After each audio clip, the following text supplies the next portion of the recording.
ಕರ್ತನಾಮದಲ್ಲಿ ಸ್ತೋತ್ರ. ಕರ್ತನಿಗೆ ಶುಭ.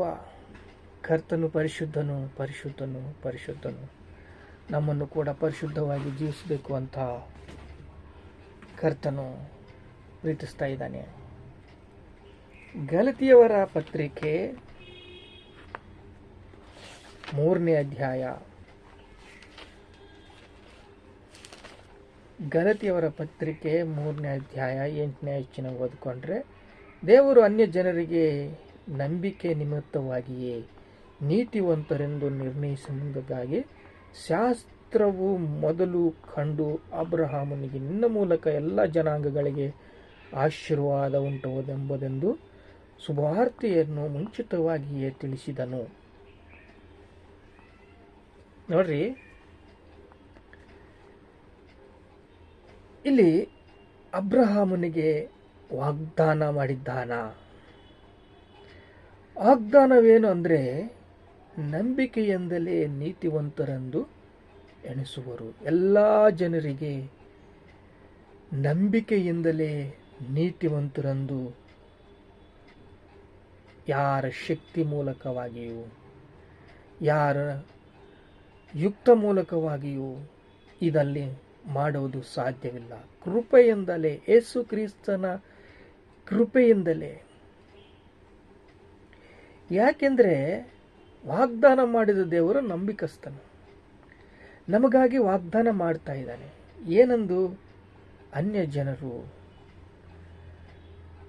ನಿನ್ನ ಮೂಲಕ ಎಲ್ಲ ಜನಾಂಗಗಳಿಗೆ ಆಶೀರ್ವಾದ ಉಂಟೆಂಬ ಒಂದು ಶುಭವಾರ್ತೆಯನ್ನು ತಿಳಿಸುತ್ತಾ ಇದ್ದಾನೆ. ಎಷ್ಟು ನೋಡ್ರಿ, ಹೊಟ್ಟೆ ಕಿಚ್ಚಿರುತ್ತೆ. ಎಷ್ಟು ಹೊಟ್ಟೆ ಕಿಚ್ಚು. ಒಬ್ಬ ಸೇವಕನು ಬದುಕ್ತಾ ಇದ್ದಾನಂದ್ರೆ ಎಷ್ಟು ಹೊಟ್ಟೆ ಕಿಚ್ಚು. ಯಾಕೆ ಇಷ್ಟು ಹೆಮ್ಮೆ ನಿನಗೆ? ಗರ್ವ ಏಕೆ ನಿನಗೆ? ಇಂಥ ಗರ್ವ ನಿನಗೆ ಯಾಕೆ ಬಂತು?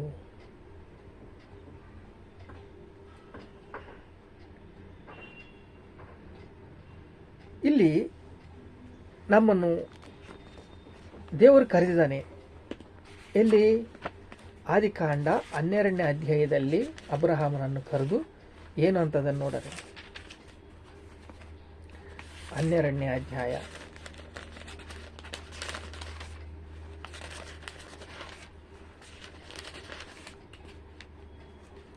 ಯೆಹೋವನು ಅಬ್ರಹಾಮನಿಗೆ ಹೇಳ್ತಾ ಇದ್ದಾನೆ, ನೀನು ಸ್ವದೇಶವನ್ನು, ಬಂಧು ಬಳಗವನ್ನು, ತಂದೆಯ ಮನೆಯನ್ನು ಬಿಟ್ಟು ನಾನು ತೋರಿಸುವ ದೇಶಕ್ಕೆ ಹೊರಟು ಹೋಗು.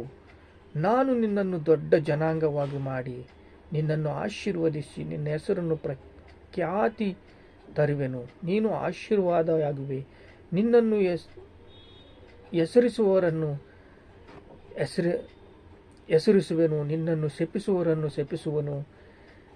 ನಿನ್ನ ಮೂಲಕ ಭೂಲೋಕವೆಲ್ಲ ಕುಲದವರಿಗೆ ಆಶೀರ್ವಾದ ಉಂಟಾಗುವುದಂತಂದು ಹೇಳಿದನು.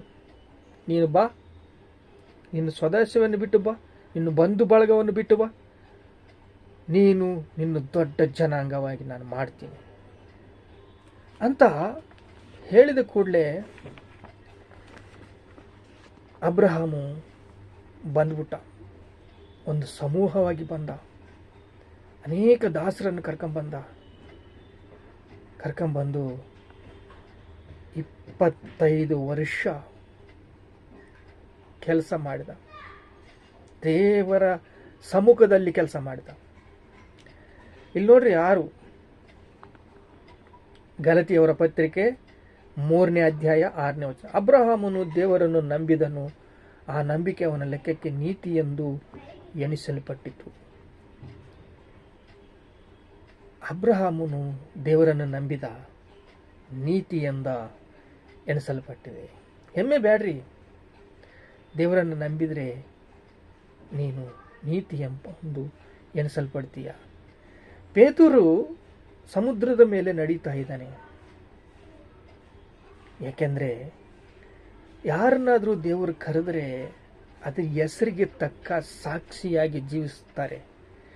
ಈಗ ಪೇತರು ನೀರಿನ ಮೇಲೆ ನಡೀತಾ ಇದ್ದಾನೆ. ಗಾಳಿ ಬಂದ ತಕ್ಷಣ ಹೆದರಿ ಮುಳುಗ್ಬಿಟ್ಟ. ಏಸಯ್ಯ ಏಸಯ್ಯ ಅಂತ ಕಿರಿಸ್ತಾ ಇದ್ದಾನೆ. ಬಾ ತಮ್ಮ ಬಾ ಅಂತ ಮೇಲಕ್ಕೆ ಎಳೆದುಕೊಂಡಿದ್ದಾನೆ. ಈಗ ಎಂಥ ಸಾಕ್ಷಿ ಆದ ಪೇತುರಣ್ಣ, ಎಂಥ ಸಾಕ್ಷಿ ಆದ ಗೊತ್ತಾ ನಿಮಗೆ? ಬೆಳ್ಳಿ ಬಂಗಾರದಿಂದ ನನ್ನನ್ನು ಶುದ್ಧಿಯಾಗಿಲ್ಲ, ನಾನು ಬೆಳ್ಳಿ ಬಂಗಾರದಿಂದ ಶುದ್ಧಿಯಾಗಿಲ್ಲ, ಯೇಸು ಕ್ರಿಸ್ತು ರಕ್ತದಿಂದ ನಾನು ಶುದ್ಧಿಯಾಗಿದ್ದೇನೆ. ರಕ್ತವನ್ನು, ಪ್ರಾಣವನ್ನು ಕೊಟ್ಟು ಅಮೂಲ್ಯವಾದ ರಕ್ತದಿಂದ ನನ್ನ ಶುದ್ಧಿ ಮಾಡಿದ್ದಾನೆ. ಹೌದ್ರಿ, ಒಬ್ಬೊಬ್ಬ ಸೇವಕನಿಗೆ ಒಂದೊಂದು ಹಿಸ್ಟ್ರಿ ಇರುತ್ತೆ. ಆ ಹಿಸ್ಟ್ರಿ ಏನಂದ್ರೆ ಸಾಕ್ಷಿ ಜೀವಿತ. ಸಾಕ್ಷಿ ಜೀವಿತ ಹೇಳ್ತಾ ಇದ್ದಾನೆ. ನೋಡ್ರಿ, ಇದೆ ನೋಡ್ರಿ, ಗಲಾತ್ಯರ ಪತ್ರಿಕೆ 3ನೇ ಅಧ್ಯಾಯ 8ನೇ ವಚನ. ಶಾಸ್ತ್ರವು ಮೊದಲನೇ ಕಂಡು ಅಬ್ರಹಾಮನಿಗೆ ನಿನ್ನ ಮೂಲಕ ಎಲ್ಲ ಜನಾಂಗಗಳಿಗೆ ಆಶೀರ್ವಾದ ಉಂಟಾಗುವುದೆಂದು ಶುಭವಾರ್ತೆಯನ್ನು ಮುಂಚಿತವಾಗಿಯೇ ತಿಳಿಸಿದನು. ಅನ್ಯ ಜನರಿಗೆ ನಿನ್ನಿಂದ ಆಶೀರ್ವಾದ, ನಂಬಿಕೆ ನಿಮಿತ್ತವಾಗಿಯೇ ನೀತಿವಂತನೆಂದು ನಿರ್ಣಯಿಸುತ್ತದೆ. ಶಾಸ್ತ್ರವು ಮೊದಲನೇ ಕಂಡು ಅಬ್ರಹಾಮನು ನಿನ್ನ ಮೂಲಕ ಎಲ್ಲ ಜನಾಂಗಗಳು, ಅನ್ಯ ಜನಾಂಗಗಳು ಆಶೀರ್ವದಿಸಲ್ಪಡ್ತಾರೆ. ಹೌದ್ರಿ, ದೇವರು ವಾಗ್ದಾನ ಮಾಡಿದ್ದಾನೆ. ವಾಗ್ದಾನ ಮಾಡಿದ ದೇವರು ನಂಬಿಕಸ್ತನು. ನಿನ್ನನ್ನು ಮೇಲಕ್ಕೆ ಏರಿಸುವುದಕ್ಕೆ ದೇವರಿಗೆ ಕೃಪೆಯಿಂದ ಕೃಪೆ ಕೊಡ್ತಾನೆ. ಆದರೆ ಸ್ವಲ್ಪ ಜನ ಹೊಟ್ಟೆ ಕಿಚ್ಚಿನವರಿರ್ತಾರೆ. ಸ್ವಲ್ಪ ಜನ ಹೊಟ್ಟೆ ಕಿಚ್ಚು ಅವರು ಏನಂತಾರೆ ಅಂದರೆ, ಇವರೆಲ್ಲ ಏನಾಳುಗಳು, ಇವರು ಒಳ್ಳೆ ಕೆಲಸಗಾರರ ಅಂತ ಹೊಟ್ಟೆ ಕಿಚ್ಚಿನಿಂದ ಗರ್ವ ಕೊಬ್ಬು. ದಾವೀದನು ರಬ್ಬ ಪಟ್ಟಣವನ್ನು ಮುಟ್ಟಿ ಹಾಕಿದ್ದಾನೆ. ಸೈನ್ಯಾಧಿಪತಿ ರಬ್ಬ ಪಟ್ಟಣವನ್ನು ಮುಟ್ಟಾಕಿದ್ದಾರೆ. ಎಲ್ಲ ಯುದ್ಧ ಮಾಡ್ತಾ ಇದ್ದಾರೆ. ಆದರೆ ದಾವೀದ ಏನು ಮಾಡ್ತಾ ಇದ್ದಾನೆ? ಪಾಪಕ್ಕೆ ತನ್ನ ಶರೀರವನ್ನು ಒಪ್ಪಿಸಿಕೊಂಡ. ಆ ಕಾಲದಲ್ಲಿ ಶರೀರವಾಗಿ ಪಾಪ ಮಾಡಿದ್ದಾನೆ ದಾವೀದ. ಆದರೆ ಈ ಕಾಲದಲ್ಲಿ ಕಣ್ಣಿನಿಂದ ಮೋಹದ ಕಣ್ಣಿನಿಂದ ನೀನು ನೋಡಿದರೆ ಸಾಕು, ಪಾಪ ಮಾಡಿದ ಹಾಗೆ. ಕೃಪೆ ಎಲ್ಲರನ್ನೂ ಸ್ಪರ್ಶಿಸ್ತಾ ಇದೆ,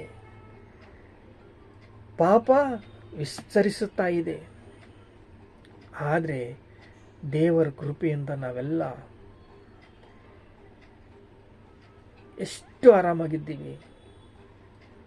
ಯಾಕೆಂದರೆ ಸುವಾರ್ತೆ ಹೇಳಿದರೆ ಒಬ್ಬ ಮನುಷ್ಯ ನರಕಕ್ಕೆ ಹೋಗಲಿಲ್ಲಂಗೆ ಯುಗಗಳು ದೇವರ ಸನ್ನಿಧಿಯಲ್ಲಿ ಇರ್ತಾನೆ.